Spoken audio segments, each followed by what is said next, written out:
you're anything like I used to be, I'd stay up way too late scrolling, waking up feeling like a zombie, and then maybe chug a coffee or two just to make it through the day. Honestly, only to then crash out later. If this is you, you're definitely not alone. And quite honestly, my sleep was a mess. Today I'm gonna show you my 6 holy micro habits that have honestly helped me fall asleep faster, stop the doom scroll, and actually wake up feeling good. Hi, I'm Natalie, and I've been on social media for over a decade, and somewhere in between all of that, I kind of forgot how to just log off and relax. And to help with that, I'm giving away a disconnect kit packed with some of my favorite offline goodies. Just comment one word that describes your current sleep journey right now. I'll actually be picking someone from the comments at the end of this month. No shame if your word is disaster. Honestly, mine used to be the same. First up, and this one truly surprised me, it's all about light. Sounds a bit odd, right, for sleep, but stick with me. If you're like me and sometimes struggle to actually feel awake in the morning, or if your hand automatically just reaches for your phone before your feet even touch the floor, try this. I learned that even just a minute or two of natural sunlight in the morning can truly be a game changer for our internal body clock. It not only helps with energy and mood, but also, well, your sleep later that night. So now my new thing is open the blinds first and then my eyes. It's such a tiny shift, but try it out and see how it can make your whole day feel a little bit more grounded. Ever feel super tired, but your brain just won't switch off? Yeah, me too. Turns out that the lights in our house might be playing a little bit of a trick on us. Apparently, too much bright light at night can simply mess with our body's sleepy signals, making our brain think, hey, it's still daylight. So around 8 p.m., just start by dimming the lights around the house. It's not like a perfect science, but just enough to tell your brain, hey, we're slowing down now. No more super bright overhead lights, just cozy lamps, maybe some twinkle lights or even a candle. It's like our brain resets and start reading light like a clock. So if you want better sleep, this is a really simple place to start.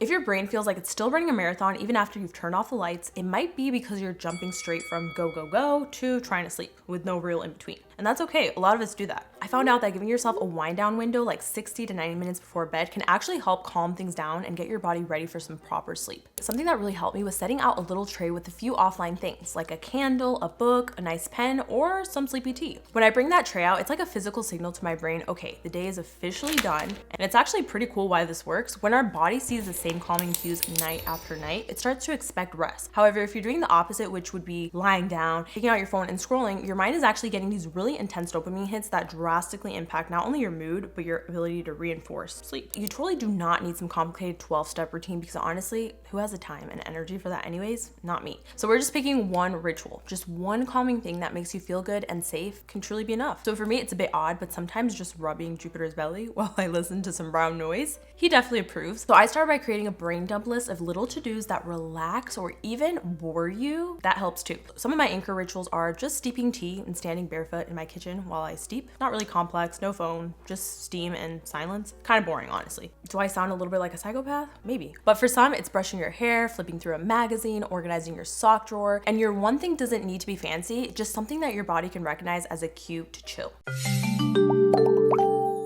This one might feel a little bit tough, but if you're doom scrolling till 2 a.m. or waking up already feeling stressed, your phone could be a bigger part of the problem. Because let's be real, our phones are designed to keep us hooked. And if that doesn't convince you, did you know that even Steve Jobs had tech boundaries? Yeah, he wouldn't allow his own kids to use an iPad. So I feel like that definitely says something. If your bedroom also feels like your office, your gym, your movie theater, all rolled into one, it's gonna be hard for your brain to know when it's time to switch off. So I've been trying to make my bed a sleepy only zone. So that means no phone, no scrolling, no answering emails, no falling down a stupid rabbit hole. Even just sitting on the floor to scroll instead of in bed has helped me create a little separation. Now it does take time, but eventually your brain starts to link your bed with just one thing, actual sleep. And that's when falling asleep can start to feel a bit more automatic. It's not always just about the phone itself, but what we get from it, you know? So the little dopamine hit, a distraction, even a weird sense of like control. So instead of trying to go cold turkey, I found it way easier to swap the scroll with something else that's actually tactile and soothing. Sort of like journaling, puzzle art, or even just doing my skincare while listening to a chill podcast or a playlist. You're not really removing a habit, you're just swapping it out for one that your nervous system might actually like a lot more. Basically, making the bedroom a phone-free zone helps tell your brain, okay, it's wind down time. And then the more you do it, the stronger the signal gets, which can make it way easier to fall asleep, and there will be a lot less friction when trying to get to bed.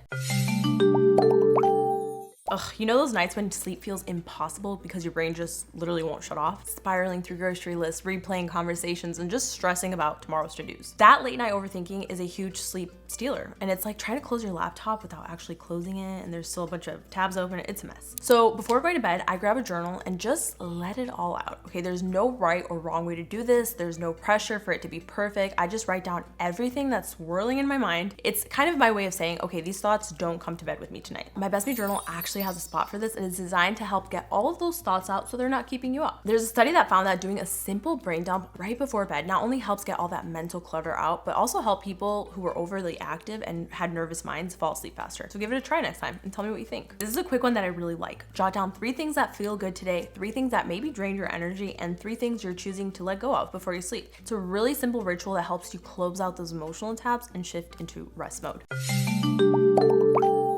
If sleep has started to feel like another thing just on your to-do list, something maybe you quickly squeeze in between doom scrolling and finally passing out, it might be time to give the whole ritual a little glow up. Sleep isn't a chore, it's more like a transition. And I found that when I started to romanticize that transition a little bit more, it actually helped my mind, my body, and my nervous system learn to wind down more easily. Treat your bed like a sanctuary. Visual clutter can totally lead to mental clutter, and a messy bed or a pile of laundry might not seem like a huge deal, but I learned that people with tidier sleep spaces actually tend to fall asleep faster. Think fresh sheets, a nicely made bed, and keeping tech out of sight can actually send a really strong signal. Hey, this is my safe, calm space to actually rest. Even new PJs, and hey, if they're cuter, the better. Scent is so overrated when it comes to winding down. Like, your brain literally links smells to memories, to mood, so why not use that to your advantage? Lavender's a classic, and it can actually help lower your heart rate and ease your body into this cozy rest mode, you know? You can spritz it on your pillow or sip it in a tea. Lavender tea just feels so fancy, I don't know, for like no reason. Or even just dab a little essential oil on your wrist. Even the smell of our teas, like, you can make a whole ceremony around this, like the burst of real Colombian fruit when it's opening in the pouch. It feels like a little farmer's market. It's just enough to make you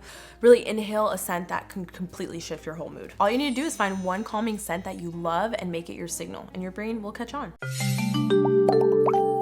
If your nights often feel restless or your sleep just honestly feels broken, the real fix might actually start the moment you wake up. Waking up is seriously half the battle for good sleep. And when mornings kick off with chaos, like a super loud alarm, a flood of notifications, and just bright screens right away, it can put your whole system into I'm stressed. And that mode before your day honestly can be really detrimental. So start with an offline ritual. What you do in the first 10 minutes of your day can really set the tone for your nervous system. So jumping straight into emails, texts, or that first scroll can really raise your stress levels and make it harder to feel grounded all day long. But listen, I've been guilty of this. So instead, start with one offline ritual. Sip some warm tea by the window, do a few gentle stretches, maybe a quick journal entry, or honestly just giving those around you attention. It's not that complex, but our phones have weirdly made us feel like it can be and that it has more to offer. These slow, calm cues signal safety to your brain, which in turn lowers morning anxiety. And get this, they actually help with your body's sleep signals for that evening. Instead of starting with a loud alarm, I've been trying to wake up with more natural light when I can. So like cracking the blinds open a little bit before bed, or just a softer sound on my alarm like chimes or nature sounds. I honestly learned that those abrupt alarms can really spike stress hormones, while natural light or more gradual sounds helps us wake up in a more balanced way, which can even lead to better sleep that night. The idea isn't just to wake up, but to gently ease your body out of sleep instead of shocking it. So those are the 6 holy habits that have helped me fix my broken sleep and stay off my phone. They're small, but they really do add up. If you're ready to build your offline sleep ritual, don't forget I'm giving away a disconnect kit that ends at the end of this month. If these tips to disconnect weren't enough for you, girl, I wrote a 230-page book that I wrote all about going offline, whimsical activities that are fun, that you can do solo or with friends. You can pre-order that today. If you need a little fun drink to build offline rituals, we have our beautiful fruit teas, no sugar, exotic flavors from Colombia, super delicious, and they feel like the best sweet treat after a long day. This year, I'm on a mission to get 1,000 girls to disconnect alongside with me, and I do this once a week. You do not have to do this alone. We actually have a whole offline community on Offline Humans that will help you get started and do that as well. And if this video helped, don't stop there. I have a whole reset series that you can check out by clicking right over here. I'm just gonna drink my ritual tea, and I'll see you over there. Just click here.